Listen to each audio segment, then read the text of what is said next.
केन्द्रमंत्री गाँ अभिजांस रेल प्रकल्पर शिलान्यास।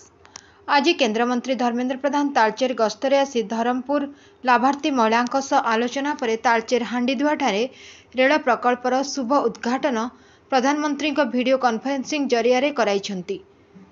41,000 कोटी टंका व्यय आज माननीय प्रधानमंत्री श्री नरेंद्र मोदी 554 रेल स्टेशन और 1500 रेलवे ओभरब्रिज और अंडरपास प्रकल्प गुड़िकर पुनर्निर्माण पर भित्तिप्रस्तर स्थापन करिसेंती। अमृत भारत योजना अधीन रे वर्तमान प्रधानमंत्री मोदी ओडिशा रे 900 कोटी व्यय अटकल 21 स्टेशन भित्तिप्रस्तर स्थापन करिसेंती, जेउथिरे तालचेर स्टेशन सामिल होईची। एही पई तालचेर स्टेशन ठारे एक सभा करा जाई वीसी माध्यम रे प्रधानमंत्री जोग देइतले। एथिरे केंद्र शिक्षा मंत्री धर्मेन्द्र प्रधान और ढेंकानाल सांसद महेश साहू समेत तालचेर विधायक ब्रजकिशोर प्रधान जोग देइतले। अनुगुल राजकिशोर भूतिया रिपोर्ट एकाम्र न्यूज।